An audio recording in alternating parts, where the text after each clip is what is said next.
Now, Francis, here's a story that interests us as journalists. Indeed, all the hacks around the world. Today is World Press Freedom Day.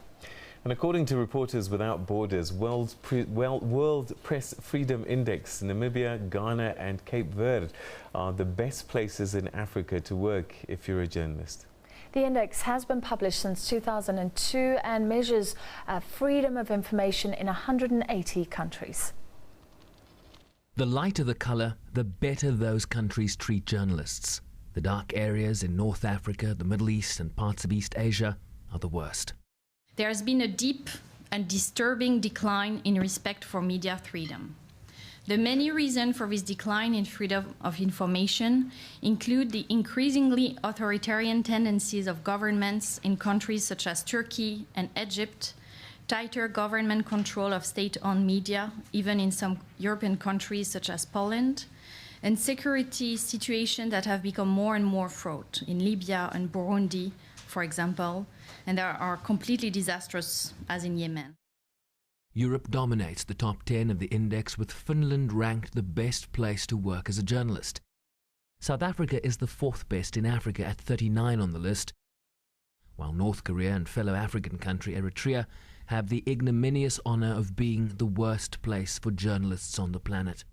Namibia was Africa's best-run country at the 17th place. Its constitution guarantees media freedom, its journalists are safe, its media landscape is diverse, and no restrictions are placed on the internet. Political instability in Burundi and South Sudan has also seen their rankings plummet on this year's index.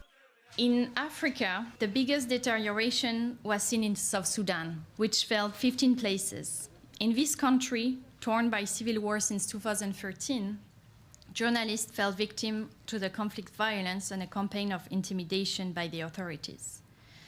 Countries with political crisis fell in the ranking, like Republic of Congo, Uganda, Djibouti, where the presidential desire to hold on power led to violence and censorship.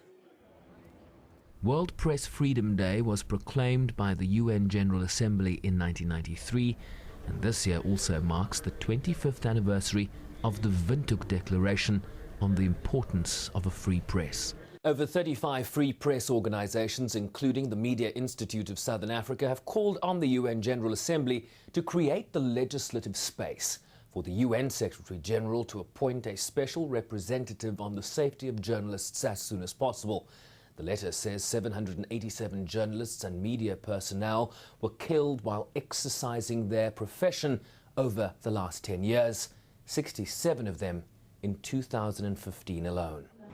The state of a country, anywhere, can often be measured by how it treats its journalists. Sherwin Bryceby's SABC News, New York.